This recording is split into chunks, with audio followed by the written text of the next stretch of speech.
ജാഗ്തി രഹോ ഭാരത് യാത്രയ്ക്ക് ബറോഡയിൽ വൻ സ്വീകരണം. ബറോഡയിലെ പ്രജാശക്തി ഡെമോക്രാറ്റിക് പാർട്ടിയുടെ ആസ്ഥാനത്താണ് സ്വീകരണം നടന്നത്.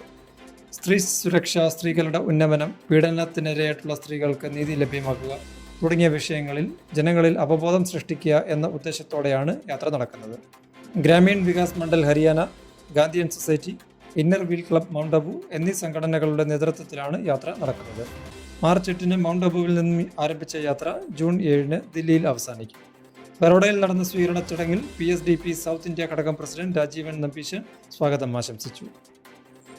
અને બીજા સ્ટેટોમાં ક્રમશઃ 3000 4000 બાળકીઓ, સ્ત્રીઓ, નિરાધાર સ્ત્રીઓ પર બળાત્કારો થયા અને કાયદાની ચુંગલમાંથી આ લોકો લાભાન્વિત થઈને પોતાની જાતને છોડાવી દે છે અને જે લોકોએ ખરેખર આના ભોગી બન્યા છે, આનો ભોગ બન્યા છે, એ લોકોને કોઈ જાતની સરકાર તરફથી સુવિધા મળતી નથી. કાયદો અને વ્યવસ્થામાં એટલી બધી છટકબારીઓ છે. જૂના જમાનાનો કાયદો છે તો નવો કાયદો લાવવાની જરૂર છે.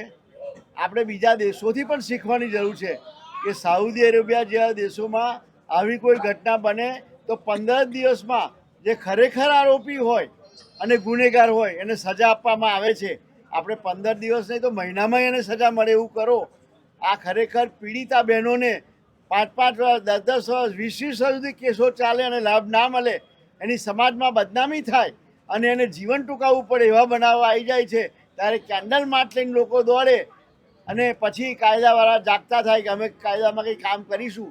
એ ઘટના ન બને એટલા માટે કાયદામાં સુધારો લાવો. સ્ત્રી રક્ષાની બુલંદો ના ફૂંકો કે ભાઈ સ્ત્રી રક્ષા કરવા માટે કટિબદ્ધ છે.